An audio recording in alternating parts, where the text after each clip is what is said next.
Okay, let's keep reading Jane Doe and the Cradle of All Worlds. We are up to the chapter called The Bounty Hunters. Scratch that. The worst thing about being known as the Cursed One is that when you're just minding your own business, trying to track down your missing father in a never-ending labyrinth full of shape-shifting rooms and evil, but-ugly creatures, you can somehow end up being drugged by some spores and half-digested by a bloody tree. I'm covered in gunk and leaf litter from head to toe, bruised and beaten. The bandage wrapped around my injured hand looks and smells like soiled toilet paper.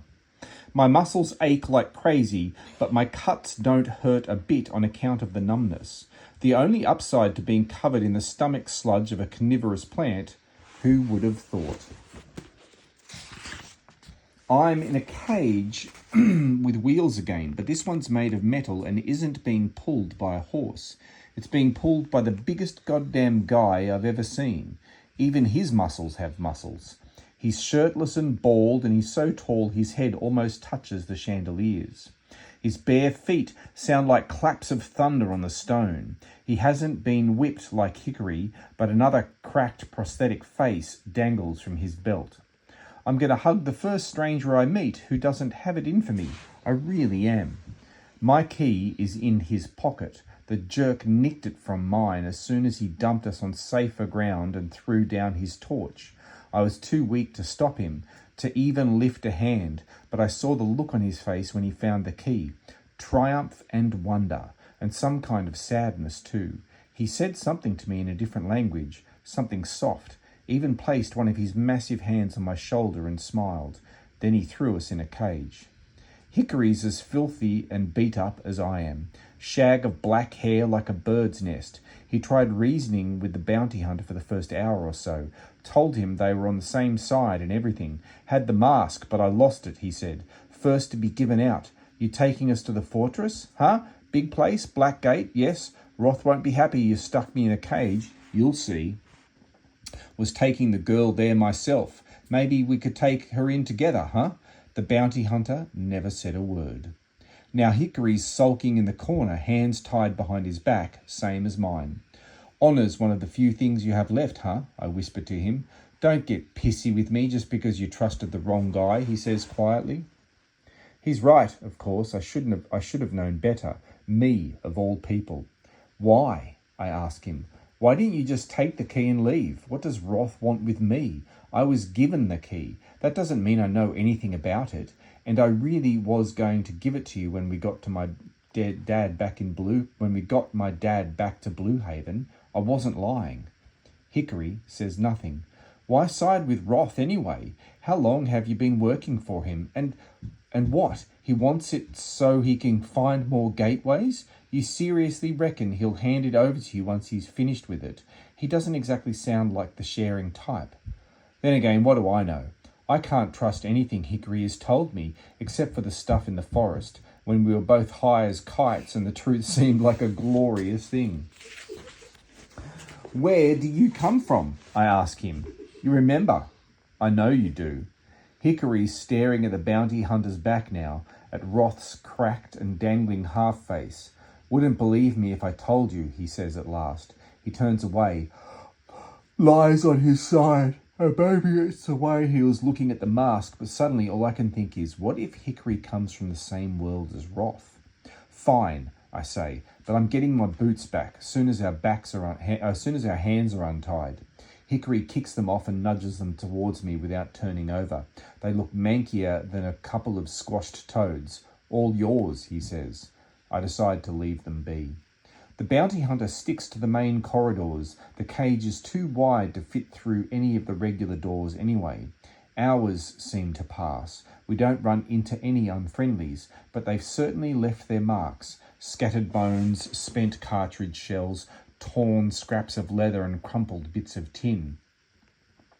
Stains and claw marks on the walls and floor. I don't sleep on our rest stop. Hickory does. Passes out right away, as if his conscience is clear as water. I just sit beside him, watching the big bald guy. He's sitting cross-legged on a threadbare mat he pulled from some sort of compartment under the cage.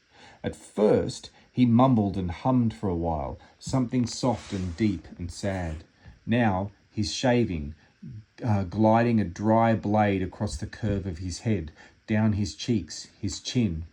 I was 6 when I started shaving Dad's face. I nicked one of Mr. Hollow's old razors, sat Dad down by the tub, cut away his out-of-control beard with a pair of shears, and then lathered soap over his cheeks and chin. I was afraid I'd cut him, so I asked questions and imagined answers. How much soap?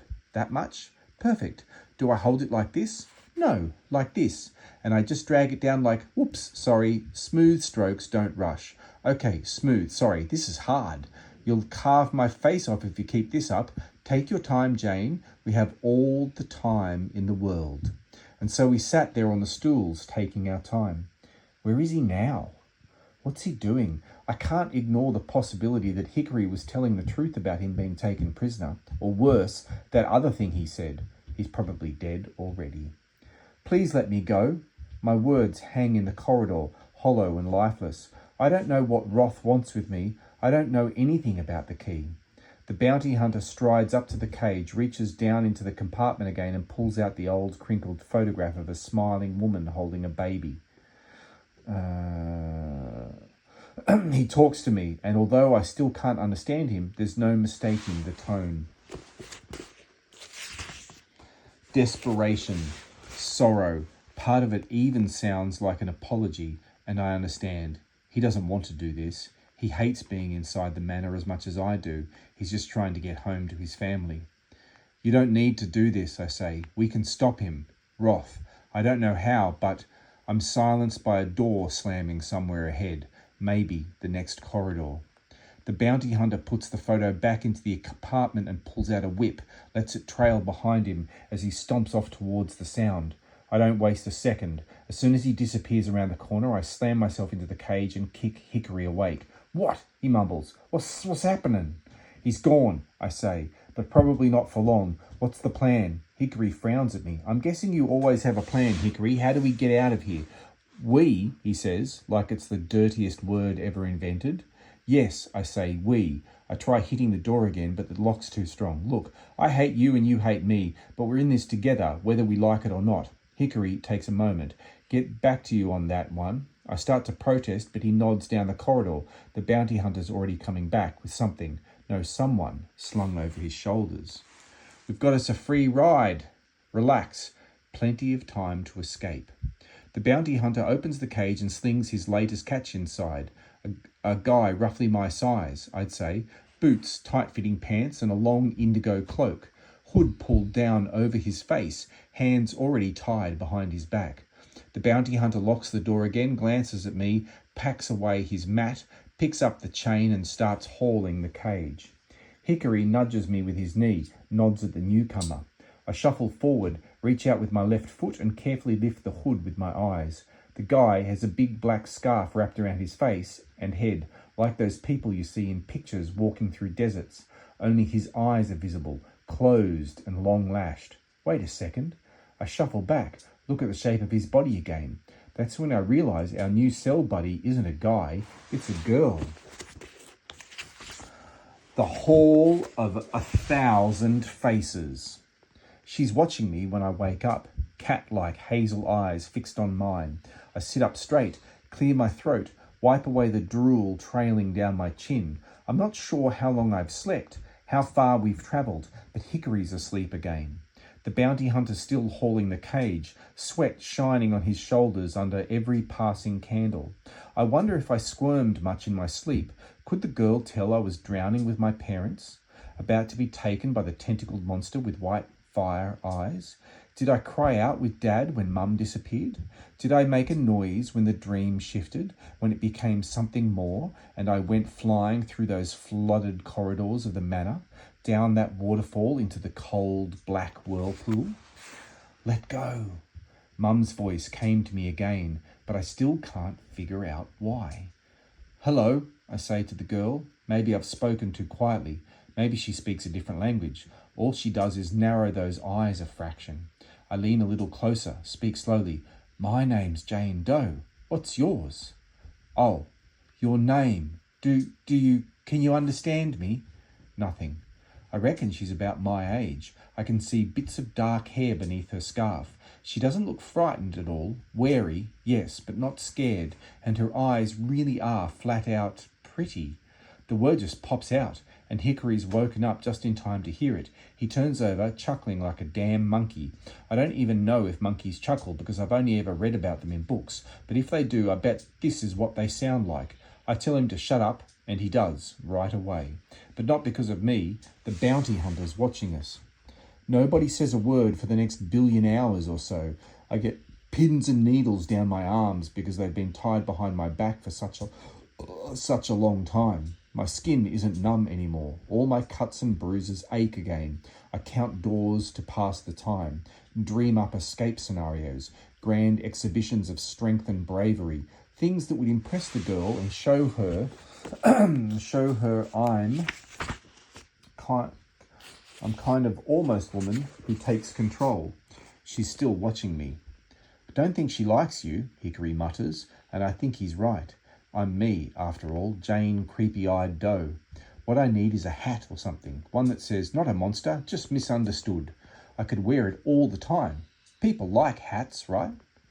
When the cage finally stops again, I figure the bounty hunter's having another rest. But he just stands to the side and gestures at the archway ahead. The room beyond is long, slightly wider than the corridor we're in now, and the walls are covered in carved stone faces, floor to ceiling, horned faces, fanged faces, screaming, gnarling, laughing faces. The bounty hunter holds a finger to his lips, steps right up to the archway. He claps his enormous hand and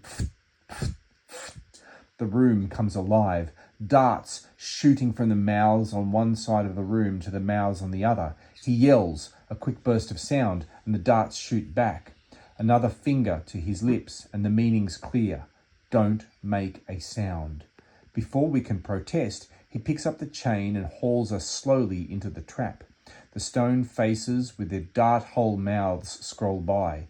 I wince with every squeak of the wheel beneath me, but it's obviously just quiet enough. One sneeze, though, one cough, and no!